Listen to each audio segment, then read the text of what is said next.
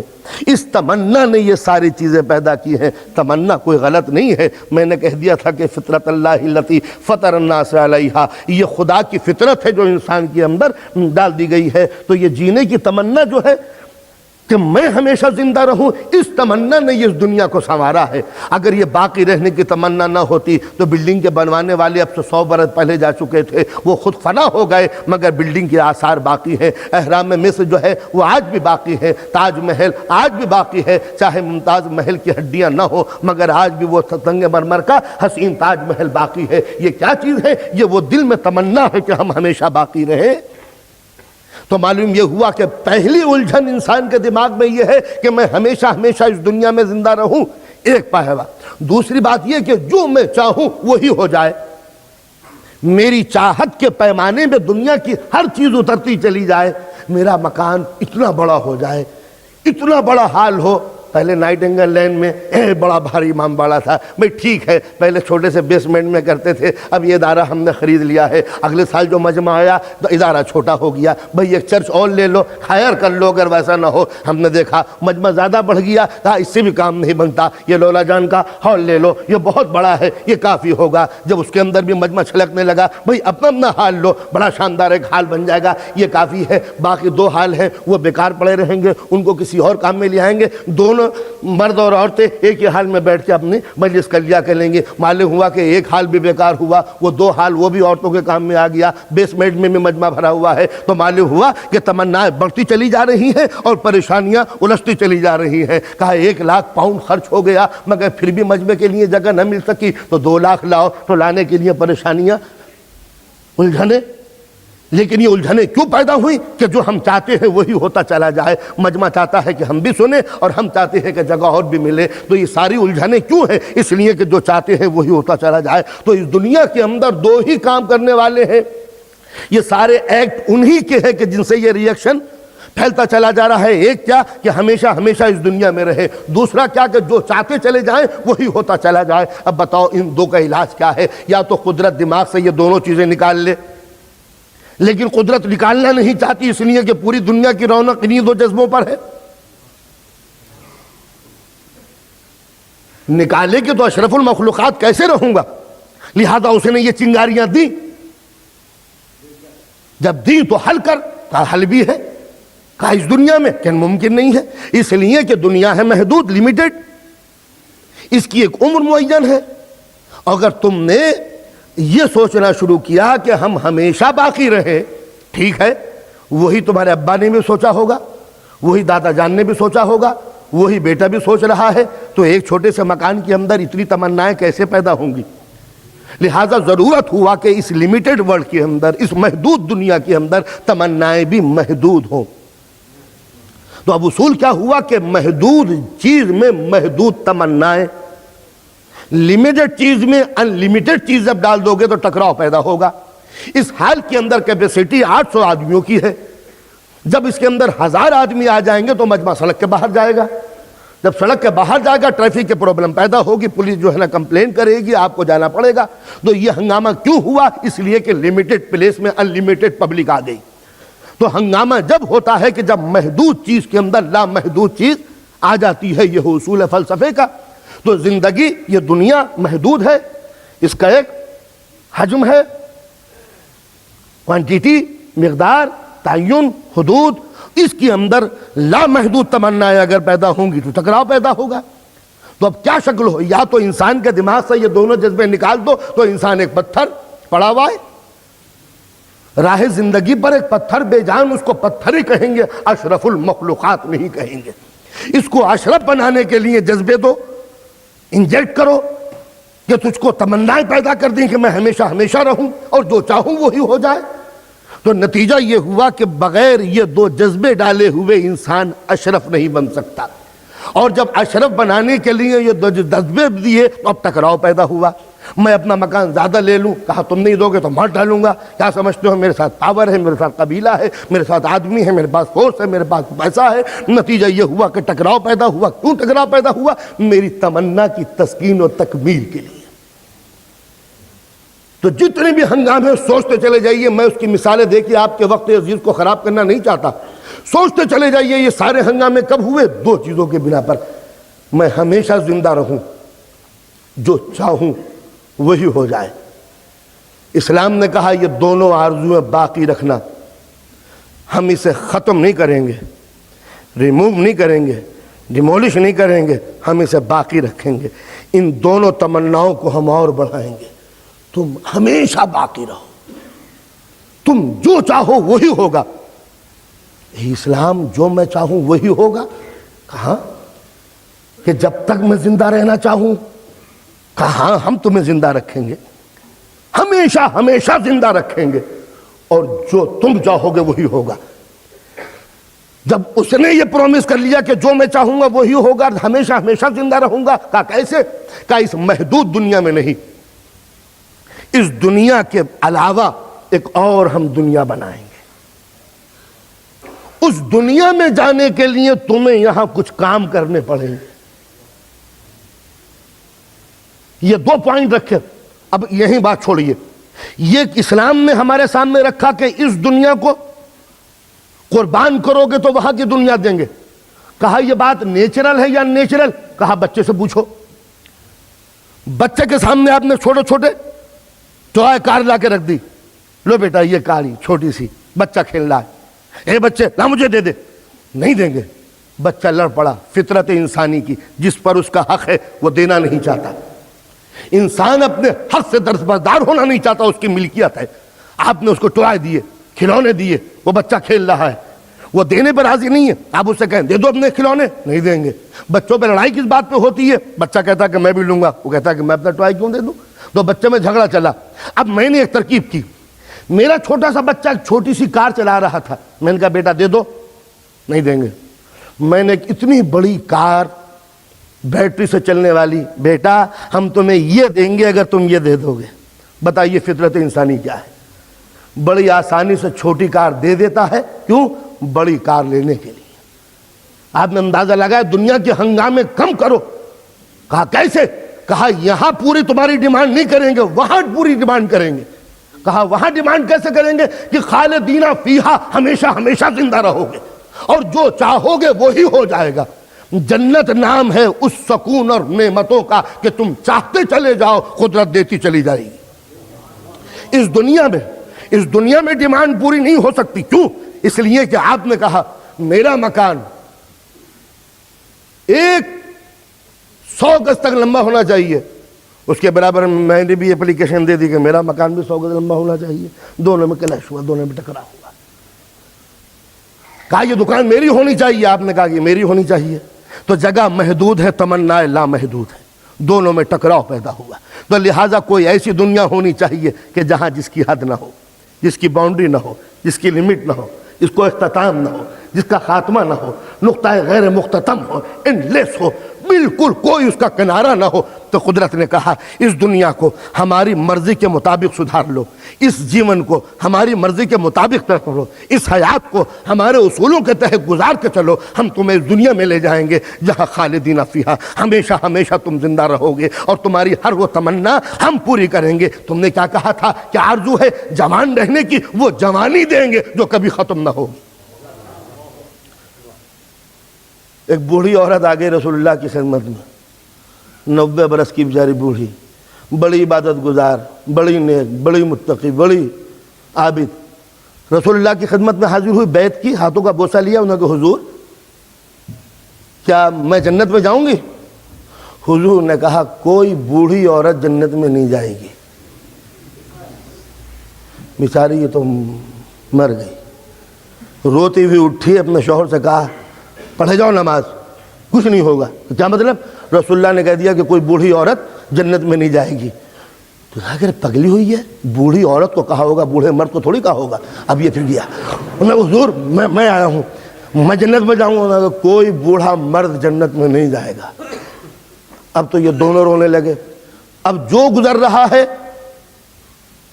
پوچھ رہا ہے کیا بات ہے، کیوں رو رہے ہو؟ کہ رسول اللہ نے فرمایا نہ کوئی بوڑھا مرد جائے گا نہ بوڑھی عورت جائے گی۔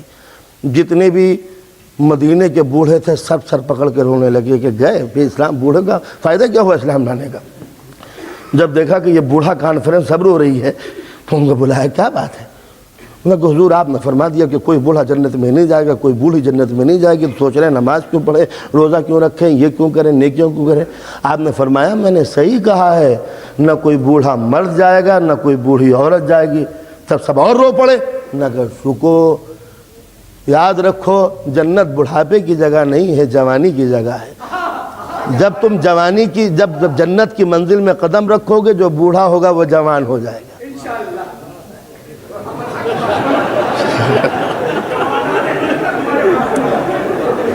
کیوں؟ اب سوچئے خدا نہ خواستہ اگر یہ جنت بوڑھوں کی جگہ ہوتی تو جتنے بھی بوڑھے ہوئے، کوئی کھانسی کا مریض، کوئی کینسر کا مریض، کوئی ٹی بی کا مریض، کوئی گیس کا مریض، کوئی بلڈ پریشر کا مریض، کوئی گیس کا مریض، کیا کیا مرض ہوتے ہیں جس کی بنا پر آدمی کا انتقال ہوتا ہے۔ اب وہ چلے گئے وہ جنت میں، تو اب بتائیے جہاں بیماریاں ہوں وہ جنت کا فائدہ کیا؟ انہوں نے کہا صاحب یہ سیب کھائیے، انہوں نے کہا دانت ہی نہیں ہے۔ کہ صاحب یہ ساری لذت ہے، انہوں نے کہا طبیعت ہی خراب ہو رہی ہے، ڈائجیشن خراب ہے، لہذا فائدہ کیا کھانے سے؟ تو لہٰذا اگر جنت کے اندر اس قسم کے بوڑھے گئے تو وہ جنت ہے یا ہاسپٹل؟ تو معلوم یہ ہوا کہ جنت ہے کیا چیز؟ مسلسل مکمل انسان کی پوری تمناؤں کی تکمیل کی جگہ۔ یعنی کیا ہے وہ؟ کوئی ڈیفینیشن نہیں بیان کر سکتا کہ واٹ از جنت۔ جو تم چاہتے چلے جاؤ گے وہی ہوتا چلا جائے گا۔ ایک شخص آیا صحابی رسول، انہوں نے کہا اللہ کے رسول جنت میں جب جائیں گے یہ مجاہد تو وہاں گھوڑے ہوں گے یا نہیں؟ اب عرب کا دماغ بیچارہ اس سے زیادہ تو وہ بڑھ ہی نہیں سکتا تھا کہ گھوڑے ہوں گے یا نہیں۔ تو انہوں نے کہا تم کیا چاہتے ہو؟ انہوں نے کہا حضور مجھے اس گھوڑے سے بڑا پیار ہے، میں چاہتا ہوں کہ جب جنت میں جاؤں تو میرا گھوڑا بھی ساتھ ساتھ جائے۔ حضور نے کہا جو تم چاہو گے وہی ہوگا، ہاں یہ بھی ہو سکتا ہے کہ تمہارا گھوڑا اب تک دوڑتا تھا جنت میں اڑ بھی سکتا ہے، پر لگا دیے جائیں گے اس کے۔ تو آپ نے اندازہ لگایا کہ عرب کے ذہن کو خوش کرنے کے لیے اس سے بہتر کوئی جملہ ہو ہی نہیں سکتا تھا۔ لیکن حقیقت یہ ہے کہ جنت نام ہے اس مکمل سکون کا کہ جو انسان چاہتا چلا جائے پورا ہوتا چلا جائے۔ یہ ایگریمنٹ ایک نتیجہ ہے اس بات کا کہ ایک ہے دنیا ایک ہے آخرت۔ توجہ کا طالب ہوں، بندے جو میں چاہتا چلا جاؤں تو دنیا میں کرتا چلا جا، آخرت میں جو تو چاہتا چلا جائے گا میں دیتا چلا جاؤں گا۔ یہ ہے وہ منزل اسلام کی مختصر سی، اس لیے کہ جب تک کہ آخرت کا تصور نہ ہو انسان کے عمل کے اندر استحکام پیدا نہیں ہو سکتا۔ تو لہٰذا دنیا کو ریونج، انتقام، پریشانیاں، الجھنوں سے اگر بچانا ہے تو جب تک کہ آخرت کا تصور پیش نہیں کرو گے کہ ڈے آف ججمنٹ بھی ہے کوئی چیز جہاں بھرپور انصاف ہوگا، یہاں مظلوم چپ ہے مگر دل میں آگ لگتی ہے، میں ستایا جا رہا ہوں چپ ہوں۔ تو اب یہ بتاؤ کہ اگر آخرت کا تصور نہ ہو تو مظلوم کو صبر کیسے آئے؟ صرف اس تصور کی بنا پر کہ دنیا ستا لے، آخرت میں دن میرا ہوگا۔ مالک یوم الدین، آج دنیا والوں تمہاری حکومت ہے، مالک یوم الدین، ایک دن دین کا بھی دن ہوگا۔ آج یہ دنیا کے دن ہے جو چاہے کر لو، مگر دین کا بھی دن آنے والا ہے جہاں وہ مالک حقیقی ہم سے انصاف کرے گا۔ تو معلوم یہ ہوا کہ انسان کی پریشانیوں کا واحد حل ہے آخرت کا تصور۔ ایک دن ہے انصاف کا، اگر وہ نہ پیش کیا جائے تو دنیا ہنگاموں کی نظر ہو کے رہ جائے۔ لہذا اسلام نے آخرت کا تصور پیش کیا۔ اب دنیا آخرت کا انکار کرتی ہے، یہ میاں مذاق اڑاتی ہے، نہ آخرت بھی کوئی چیز ہے، بس اسی طرح مرتے چلے جائیں گے جیتے چلے جائیں گے، نہ کوئی حساب ہے نہ کتاب ہے، سمجھے؟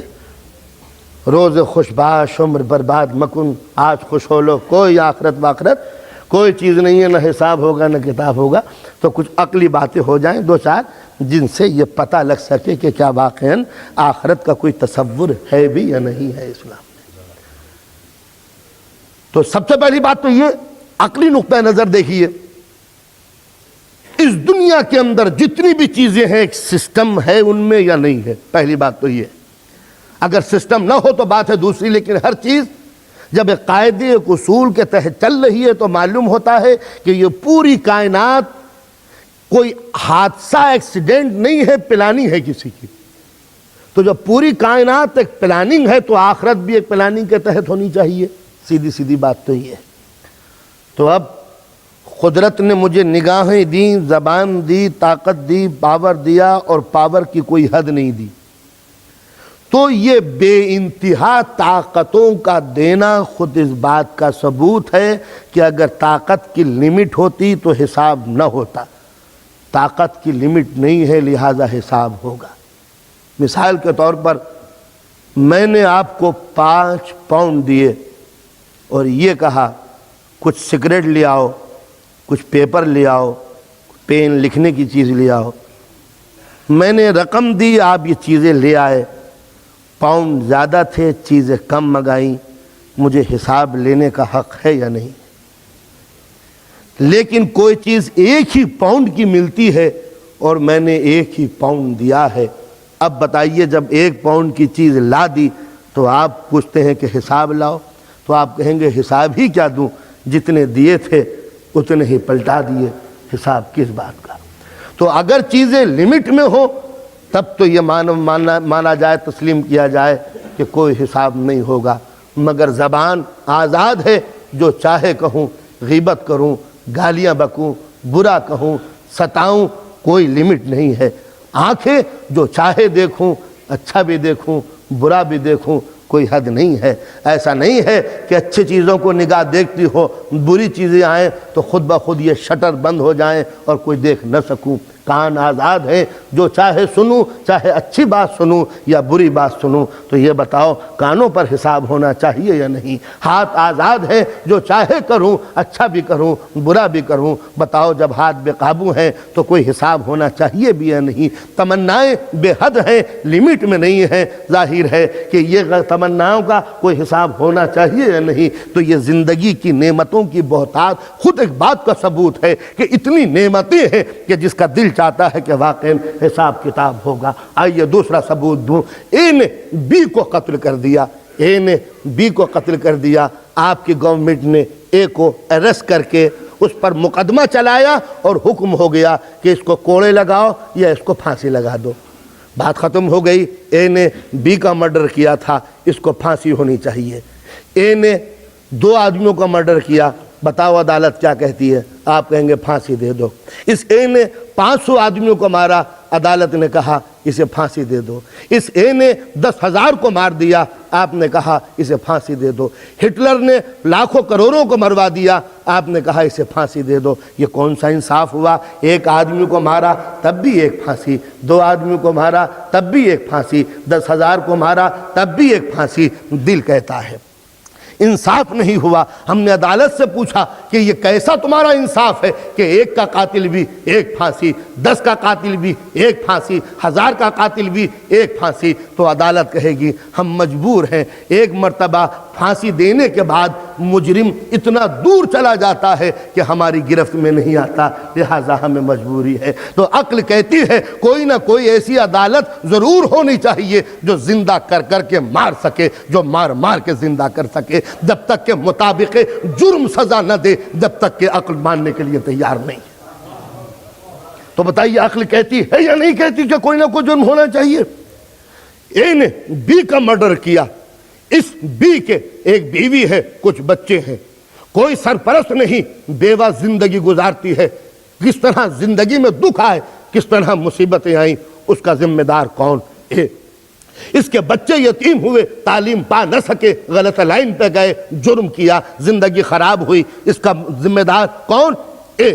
تو اب ظاہر ہے دنیا پھانسی دے کے چھٹ گئی، مگر اس گناہوں کا ریفلیکشن کس کے ذمہ ہوگا؟ تو کوئی ایسی عدالت ہونی چاہیے جو جرم کے مطابق سزا دے سکے۔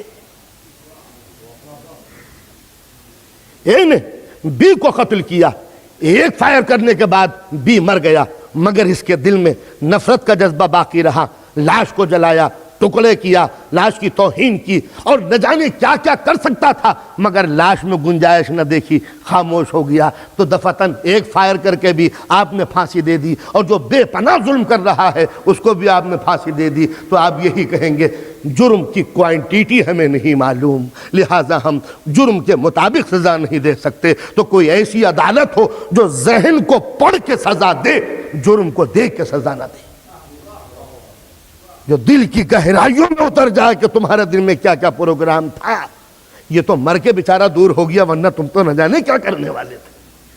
تو یہ اندازہ اس سے لگایا جا سکتا ہے کہ کوئی نہ کوئی عدالت ایسی ہونی چاہیے۔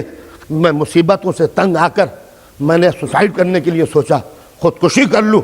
میں ایک مرتبہ دریا پہ برج پر گیا تاکہ ڈوب کے زندگی اپنی پریشانیوں سے نجات دلا دینا چاہوں، الجھن کی بنا پر، الجھنوں کی بنا پر میں چاہتا تھا کہ جم کر جاؤں۔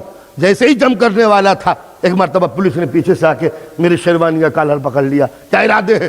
کہا ڈوب مرنے کے۔ کہا چلو اب تم پر مقدمہ چلایا جائے گا۔ دنیاوی عدالتیں کتنی نادان ہیں جو ناکامی جرم پر سزا دیتی ہیں۔ اب اس کو کس طرح میں سمجھاؤں؟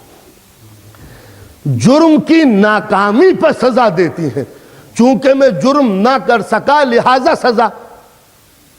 تو اگر ڈوب جاتا تو کون سزا دیتا؟ تو نہ ڈوب سکا اس لیے گرفتار، اور ڈوب جاتا تو اس پار۔ تو دنیاوی عدالتیں اس کو سزا دیتی ہیں جو ان کی مٹھی میں آ جائے، اور جو مٹھی سے ادھر چلا جائے تو دنیاوی عدالت اس کے ساتھ کچھ نہیں کر سکتی۔ تو عقل بھی کہتی ہے کہ کوئی ایسی عدالت ہونی چاہیے جو ڈوبے ہوئے کو نکال کر اپنی عدالت میں لے آئے۔ تو اب یہ بتائیے کہ آخرت ہونی چاہیے یا نہیں ہونی چاہیے؟ کوئی ڈے آف ججمنٹ ہونا چاہیے یا نہیں ہونا چاہیے؟ کوئی انصاف کا مقام ہونا چاہیے یا نہیں ہونا چاہیے؟ کوئی ایسی جگہ ہو کہ جہاں پر آدمی اپنے گناہوں کا اقرار کر سکے ہی نہیں کر سکے؟ تو اب کیا ہو دنیا میں جو سکون رہ سکے؟ تو اب پھر بچے کی طرف کو آؤ، اس لیے کہ فطرت الہی تو ہمیں بچے کے پاس ملے گی۔ تو یہ بتائیے کہ بچہ کنٹرول میں کیسے رہتا ہے؟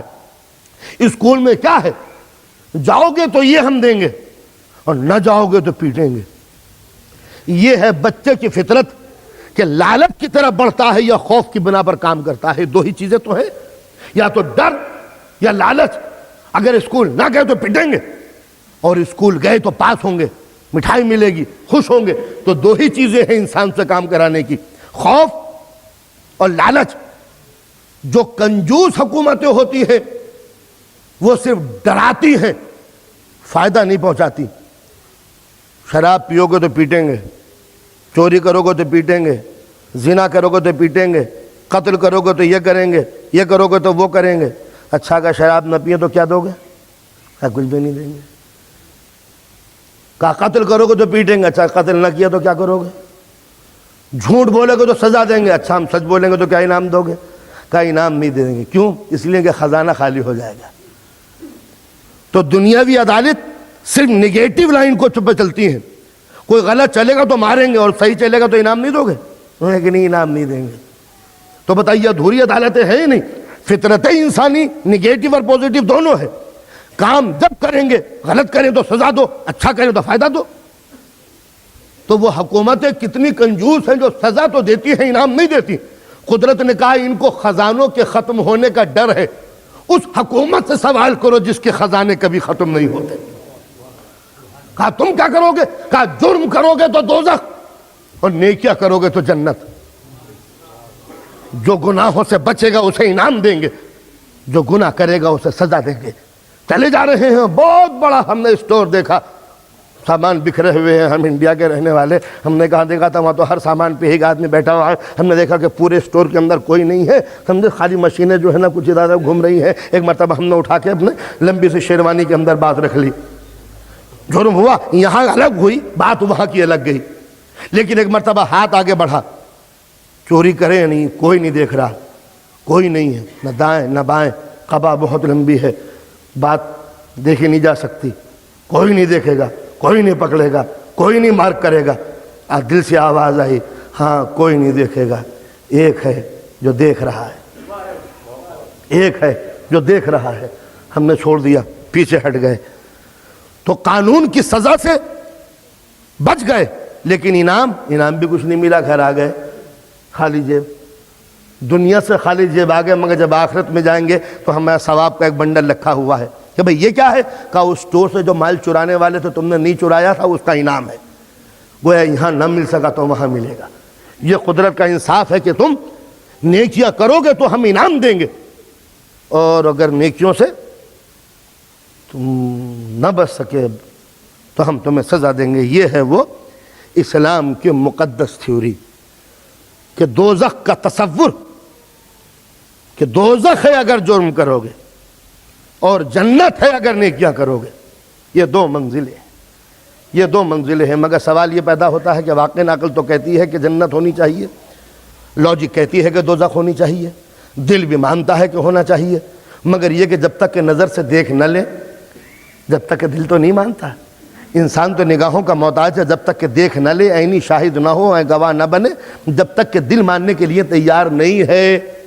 تو سوال یہ ہے کہ دوزخ و جنت کا فلسفہ سمجھ میں تو آتا ہے، مگر جب تک آدمی کوئی ہمارا دم تحریر بھی تھا، پتہ کیسے چلے کہ دوزخ و جنت ہے؟ کوئی گواہ ہے؟ کسی نے دیکھی ہے؟ مگر دیکھی تو نہیں، بس ایسی ہے۔ تب ظاہر ہے کہ دل کو یقین نہیں آتا، تب ضرورت تھی کہ کوئی ہمارا ہو جو گواہ بن جائے۔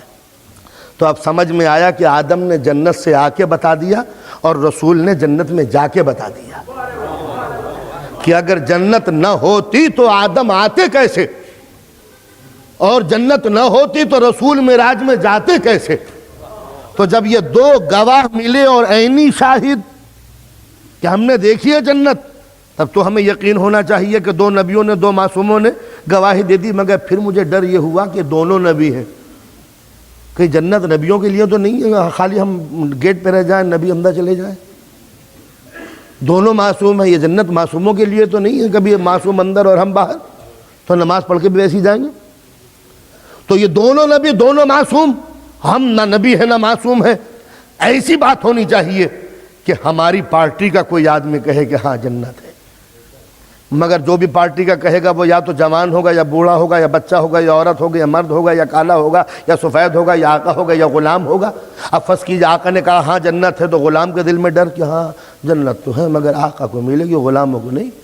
کسی حسین نے جنت دیکھ لی تو انہوں نے کہا ہاں جنت حسینوں کی جگہ ہے، بیچارے جو کالے ہیں وہ تو یہیں رہ جائیں گے۔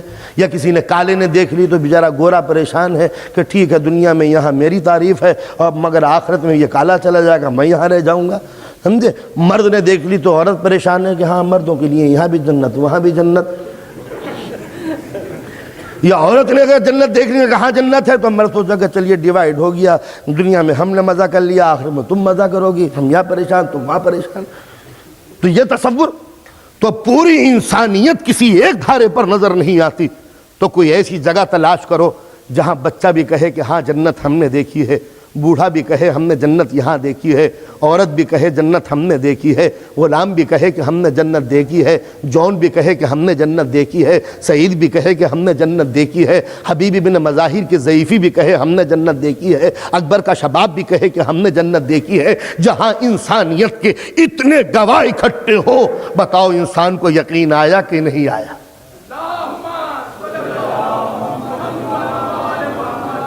تو کربلا جنت کی یقین دہانی کا آخری مارکہ ہے، جہاں انسانیت کو اتنے عینی گواہ مل گئے جتنے گواہ نبیوں میں نہ مل سکے، ائمہ میں نہ مل سکے۔ وہ رات،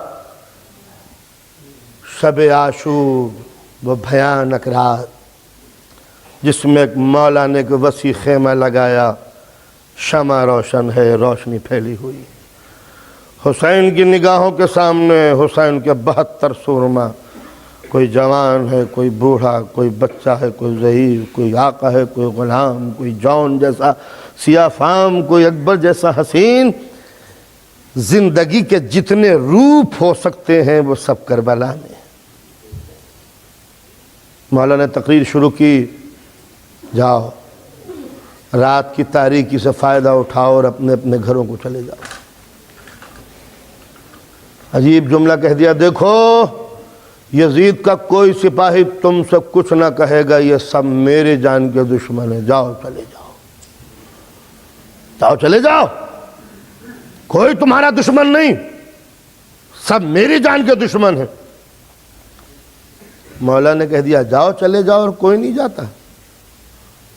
پورا رسول کی جنگوں کو دیکھیے، نبی نے پلٹ کے دیکھا تو کوئی نہیں تھا، اور حسین یہاں کہہ رہے ہیں جاؤ، سر جھکائے بیٹھے، تم جاتے کیوں نہیں؟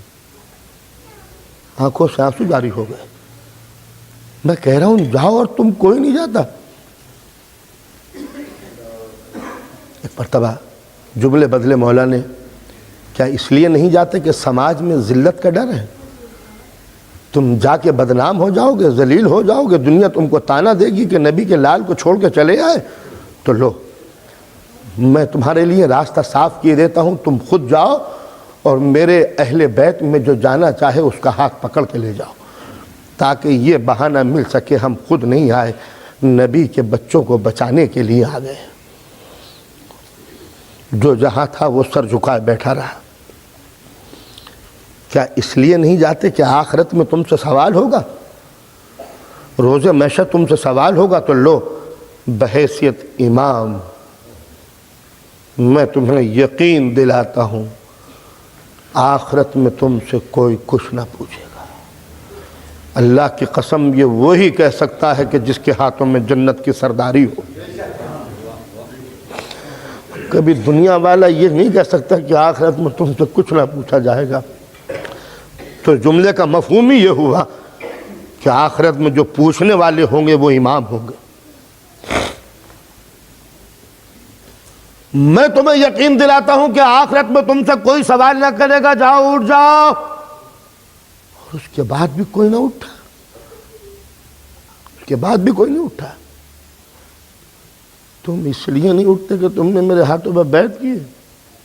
لو میں بیعت اٹھاتا ہوں، معاف کرتا ہوں۔ میں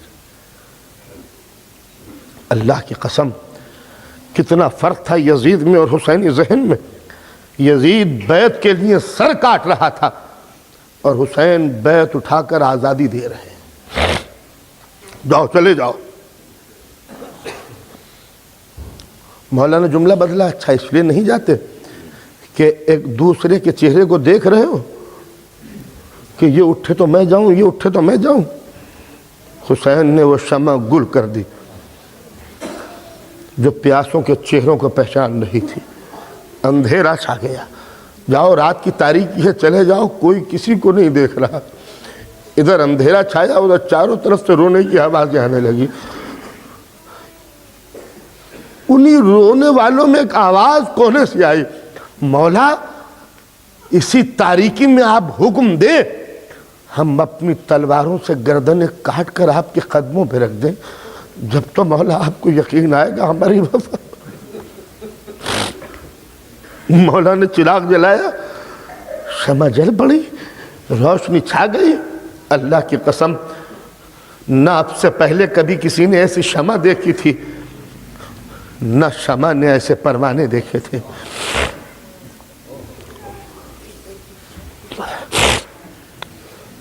شمع جلی، اب پوچھ رہے ہیں تم لوگ جاتے کیوں نہیں؟ آواز آئی، مولا کب تک آزمائیے گا، مولا کب تک آزمائیے گا؟ بس جب یہ جملے سنے ایک نے کہا مولا 70 مرتبہ مارے جائیں، لاش کے ٹکڑے ٹکڑے ہو، ٹکڑوں کو جلا کے راکھ بنا دیا جائے، راکھ کو ہوا میں بکھیر دیا جائے، تو جس ذرے سے پوچھئے گا آپ کا جانثار نکلے گا۔ جب یہ جملے سنے مولا نے آغوش پھیلا دی، آؤ حبیب آؤ، حبیب آؤ، حبیب آگے بڑھے، میرے سینے سے لگ جاؤ۔ حبیب آگے بڑھے، مولا کے سینے سے لگے، سینے سے بھیج کے کہتے ہیں حبیب، حبیب جیسے صحابی مجھے ملے میرے نانا کو نہیں ملے، میرے بابا کو ایسے صحابی نہیں ملے، میرے بھائی حسن کو نہیں ملے ایسے صحابی۔ حبیب لو میری انگلیوں کے درمیان دیکھو۔ اب مولا نے انگلیوں کو فاصلہ دیا اور حبیب دیکھنے لگے، مولا جنت دیکھ رہا ہوں، جنت دیکھ رہا ہوں، سید آؤ، مولا میں اپنی جنت دیکھ رہا ہوں۔ جان آؤ. ایک حسینی آتا چلا گیا, مولا کی 2 انگلیوں کے درمیان اپنی اپنی جنت دیکھتے چلے گئے. یہ تھے وہ کربلا کے 72 شاہد جنہوں نے زمین پہ جنت بلا لی. اللہ کی قسم, یہاں نبیوں نے تمنا کی ہے جنت میں جانے کی, اور کربلا میں جنت نے تمنا کی ہے کربلا میں اترنے کی. کتنا فرق ہو گیا حسینی جنت میں اور دنیا کی جنت میں. آج جنت مشتاق ہے کربلا پہ آنے کی, اس لیے کہ ایسے حسین جنت والے کہاں دیکھے تھے. یہ ہے وہ کربلا کا مارکا, یہ ہے وہ کربلا کے مجاہد. اسی رات میں حسین نے آگے آواز دی تھی, قاسم آؤ, قاسم آؤ, میرے نزدیک آؤ. 13 برس کا جوان قاسم آگے بڑھا. قاسم دل میں کیا پاتے ہو؟ کہا چچا مرنے کی تمنا ہے. کہا موت کو کیسا پاتے ہو؟ کہا چچا شہد سے زیادہ میٹھا. یہ 13 برس کا قاسم, تو جب 13 برس کا قاسم مرنے کے لیے اس طرح تیار ہے تو وہ اکبر, کڑیل جوان اکبر, حسین کی تمناؤں کا مرکز اکبر, رسول کی زندہ تصویر اکبر, زینب نے جسے 18 برس پالا ہے وہ اکبر. گھر بھر کی نگاہیں اکبر کی طرف اڑ جاتی ہیں. مدینے کے جس گلی سے گزرتے تھے لوگ ہاتھ اٹھاتے تھے, دیکھو یہ نبوت کی جوانی جا رہی ہے. اتنا حسین کہ جس نے رسول کی جوانی نہ دیکھی وہ آج دیکھ لے. وہ روزے عاشور مولا کے آگے ہاتھ جوڑے کھڑا ہے, بابا مجھے مرنے کی اجازت دی جائے. مولا کیا جواب دے, سر چکا لیا. اکبر اجازت اس سے مانگو جس نے پالا ہے. تب یہ جملے کہا, اس سے اجازت اس سے مانگو جس نے پالا ہو. علی اکبر بیٹھ گئے. علی اکبر جاؤ.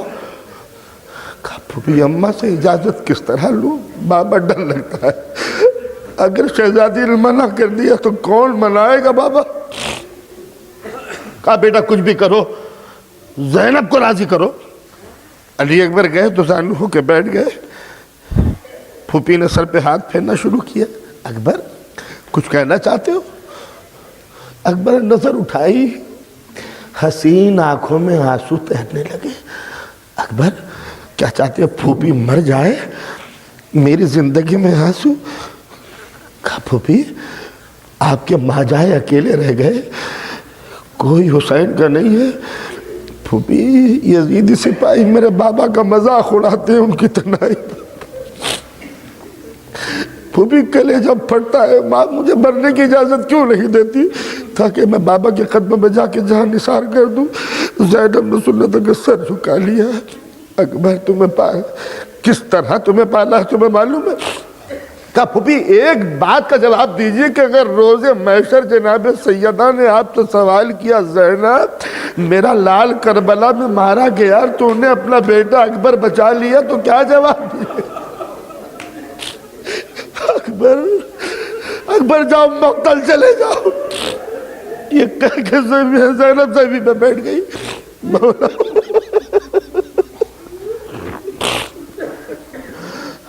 امام آئے, زینب دل چھوٹا کر رہی ہو, اکبر کو میرے دولہا بناؤ, اکبر کے سر پہ رسول کا امامہ باندھو. یہ تو خوشی کا وقت ہے جناب زینب, حکم امام ملا, رسول کا امامہ علی اکبر کے سر پہ لا کے رکھا, خود پہنایا, رسول کی زیرہ پہنائی, جوشن لا کے باندھے, اور ایک مرتبہ سر سے لے کے پیر تک علی اکبر کو رسول کے لباس میں دیکھ کر زینب نے سجدہ شکر کیا. اور ایک مرتبہ حسین نے ہاتھ اٹھا دیے, پالنے والے گواہ رہنا, اس اکبر کو بھیج رہا ہوں جو سیرت و صورت میں تیرے رسول جیسا. اے خدایا, ارے جب میں اپنے نانا کی زیارت کرنا چاہتا تھا علی اکبر کو دیکھا کرتا. علی اکبر سلائے جنگ پہن کے تیار ہوئے. راوی کہتا ہے میں نے دیکھا کہ مولا کے خیام کا پردہ کبھی اٹھتا ہے کبھی گرتا ہے, پردہ کبھی اٹھا کبھی گرا. میں نے سوال کیا کسی حسین کے ساتھی سے، ارے یہ پردہ بار بار کیوں اٹھتا ہے، کیوں گر جاتا ہے؟ کہا تم کو نہیں معلوم، جب علی اکبر باہر جاتے ہیں کبھی کبرا پکڑ لیتی ہے، کبھی سکینہ قدموں سے لپٹ جاتی ہے۔ اے بھیا میدان کربلا میں جو گیا ہے واپس نہیں آیا۔ اجرکم اللہ۔ امام آگے بڑھے، علی اکبر کے بازو پکڑے، گھوڑے پہ سوار کیا۔ ایک مرتبہ علی اکبر نے ایڑ دی، یہ رسول کا شباب، یہ علی کی جوانی، یہ 18 برس کا سن، یہ حسین کا جاباز بیٹا، یہ عباس کا تیار کیا ہوا مجاہد شیر ایک مرتبہ دشمن کی صفوں پہ ٹوٹ پڑا۔ لیکن جناب علی اکبر جب میدان جنگ جا رہے ہیں تو ایک مرتبہ شہزادے نے محسوس کیا کہ پیچھے پیچھے کوئی آ رہا ہے۔ اب جو پلٹ کے دیکھا تو کیا دیکھتے ہیں؟ بوڑھا باپ دوڑتا ہوا چلا رہا ہے۔ تاریخ کا ایک جملہ سنیں گے، تاریخ میں مورخ نے لکھا ہے جیسے جیسے علی اکبر کا گھوڑا تیز دوڑتا تھا حسین تیز دوڑتے چلے جاتے تھے۔ علی اکبر نے گھوڑا روکا، گھوڑے سے اترے، ہاتھ باندھ کے کھڑے ہو گئے، بابا آپ نے مجھے اجازت دے دی تھی، یہ آپ پیچھے پیچھے کیوں آ رہے ہیں؟ عجیب جملہ کہا ہے، اے اولاد والو خدا تمہارے زیر سایہ تمہارے جوان بیٹے پروان چڑھے۔ عجیب جملہ کا علی اکبر، تمہیں اولاد کا کیا ذائقہ؟ ارے کاش تمہارے بیٹا ہوتا تو پتا چلتا کہ جوان بیٹا کیا ہوتا ہے۔ اے بیٹا بس ایک تمنا ہے، مقتل میں جاؤ مگر پلٹ پلٹ کے باپ کو دیکھتے جانا، پلٹ پلٹ کے باپ کو دیکھتے جانا۔ غرض کہ علی اکبر دشمنوں پہ ٹوٹ پڑے، قتال کیا، دشمن دور تک سینکڑوں لاشیں چھوڑ کے بھاگ گیا۔ علی اکبر کامیاب، منصور، مظفر، زندگی کی پہلی جنگ شیر میں لڑی تھی، اور آج کربلا کی جلتی ہوئی ریتی پر سینکڑوں یزیدی کشتے پڑے ہیں۔ علی اکبر فتح منا کر ایک مرتبہ شیر پلٹا ہے حسین کی طرف۔ یہ کسی مجاہد نے اس طرح دوبارہ آنے کی زحمت نہیں کی، مگر علی اکبر کے دل پہ جو گزر رہی تھی کہ بابا کا کیا حال ہے۔ ایک مرتبہ آئے ہیں، بابا ذرا دیکھیے کہ آپ کی اکبر نے کس قدر جنگ کیا ہے۔ کہاں میرے لال، معلوم ہوتا تھا جیسے رسالت کی جوانی جنگ کر رہی ہے میرے لال۔ اور یہ کہہ کے حسین آگے بڑھے، زندگی میں بیٹا کامیاب ہو کے آیا ہے، کس قدر باپ کا دل وسیع ہو چکا تھا۔ میرے بیٹے نے جنگ جیتی ہے، دشمن میدان چھوڑ کے بھاگ گیا۔ ایک مرتبہ علی اکبر کو پیار کر رہے ہیں، عجیب جملہ کہہ دیا علی اکبر نے، بابا تھوڑا سا اگر پانی مل جاتا، بابا تھوڑا سا پانی مل جاتا۔ زندگی میں علی اکبر نے یہ پہلا سوال کیا جب ایک مرتبہ حسین نے علی اکبر کا چہرہ دیکھا اور ایک مرتبہ سر جھکا لیا۔ علی اکبر سمجھ گئے کہ میں نے غلطی کی۔ کہا بابا بھی اجازت دیجئے میدان جنگ میں جانے کی۔ کہا بیٹا ٹھہر جاؤ، پیاسے ہو؟ کہاں بابا پیاس تو لگ رہی ہے۔ کہا علی اکبر ایسا کرو کہ اپنی زبان میرے دہن میں دے دو۔ علی اکبر نے اپنی زبان مولا کے دہن میں دی اور 2 قدم پیچھے ہٹ گئے۔ بابا کس قدر پیاسے ہیں آپ؟ مولا یہی چاہتے تھے علی اکبر تمہیں تسکین ہو جائے کہ باپ کتنا پیاسا ہے۔ ایک مرتبہ مولا نے انگوٹھی نکالی، اکبر زبان میں رکھ لو میرے لال، زبان میں رکھ لو، شاید کچھ تسکین مل جائے۔ یاد رکھو علی اکبر نے یہ جملہ کہہ تو دیا تھا مگر کلیجے کے اوپر بھالا سا پڑا۔ ہائے میں نے یہ کیا کہہ دیا اپنے باپ سے۔ میرے باپ کا دل ٹوٹ گیا کہ بیٹا زندگی میں پہلی مرتبہ کوئی چیز مانگے وہ بھی پانی، اور بیٹا کی تمنا یہ باپ پوری نہ کر سکے۔ علی اکبر مقتل میں گئے، جنگ کی، جہاد کیا، داد شجاعت دیا، اور جب سینے میں نیزہ لگا ہے تو ایک مرتبہ باپ کو پکارا، بابا۔ اب ایک عجیب و غریب منزل ہے دوستو میرے سامنے، پوری کربلا کی جنگ پڑ جائے، پوری کربلا کی جنگ پڑ جائے، ہر شہید نے گر کے یہ کہہ کے پکارا ہے، کسی نے کہا مولا میری مدد کرو، کسی نے کہا چچا میری مدد کرو، کسی نے کہا بھائی میری مدد کرو۔ علی اکبر وہ ہیں جنہوں نے یہ نہیں کہا کہ میری مدد کرو، یہ جملہ کہا، بابا علیکہ من السلام، اے بابا آنے کی ضرورت نہیں ہے، سلام لے لو۔ مطلب کیا تھا؟ علی اکبر جانتے تھے ارے میرا بابا جب کسی جنازے پر گیا تو کوئی نہ کوئی سہارا دینے کے لیے تھا. ارے عباس کے جنازے پہ پہنچے تو ہم تھے, قاسم کے جنازے پہ پہنچے تو ہم تھے, اور محمد کے لاشے پہ پہنچے تو سنبھالنے والے ہم تھے. ارے میرا باپ جب میرے جنازے پہ آئے گا بابا کو سنبھالے گا کون؟ اے بابا آنے کی ضرورت نہیں ہے. اور حسین دوڑے حسین اس طرح کی آنکھوں سے دکھائی نہ دیتا تھا. میں کس طرح جملے کہوں؟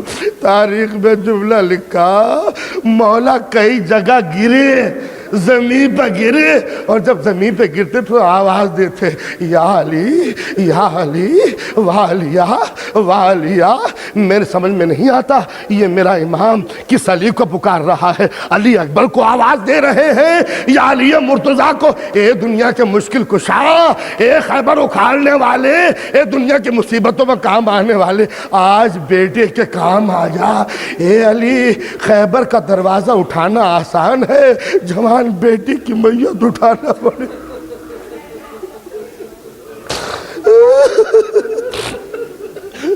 والیا. اور ایک مرتبہ حسین علی اکبر کے جنازے پہ پہنچے.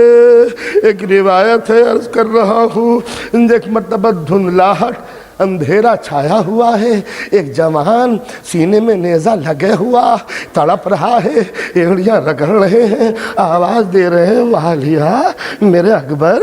ارے فوج والو کیا میرا اکبر تم میں مارا گیا؟ ارے میرے شیر کی کچھ تمہیں خبر ہے؟ آواز آئی بابا آپ چلے آئے, ہاں میرے لال میں آ گیا. اے اکبر ایک مرتبہ اور بولو تاکہ پتہ چلے تم ہو کدھر ہو. علی اکبر نظر کچھ نہیں آتا. علی اکبر نے پھر آواز دی بابا میرے نزدیک آ جائیے. بوڑھا باپ آگے بڑھا, جوان بیٹا سینے میں ایک نیزہ. خدا کسی بوڑھے باپ کو یہ منظر نہ دکھائے. اکبر خیر تو ہے, بس وہ جملہ وہ نہیں ادا کر سکتا کہ بوڑھے باپ نے علی اکبر کے سینے سے نیزہ کس طرح اتارا, کس طرح نکالا. بس جب نیزہ نکالا ایک مرتبہ علی اکبر کا جسم کانپ جاتا تھا, حسین چھوڑ دیتے تھے, پھر نیزہ نکالتے تھے, علی اکبر تڑپتے حسین چھوڑ دیتے تھے. ایک مرتبہ حسین نے آنکھیں بند کی, نیزے پہ ہاتھ رکھا, یا علی یا علی یا علی کہہ کے ایک مرتبہ نیزہ اتارا. ایک مرتبہ جملہ کہا علی اکبر نے بابا اے بابا اب وہ منظر نزدیک ہے, رسول اللہ جام کوثر لے کے آئے ہیں. بابا اب میں پیاسا نہیں ہوں. آپ نے سمجھا یہ جملہ کیوں کہا تھا؟ ارے علی اکبر نے پانی مانگ کر باپ کا دل توڑ دیا تھا. اے بابا اب پیاسا نہیں ہوں, رسول اللہ سامنے کھڑے ہیں, میری جد ماجدہ فاطمہ علی مرتضیٰ.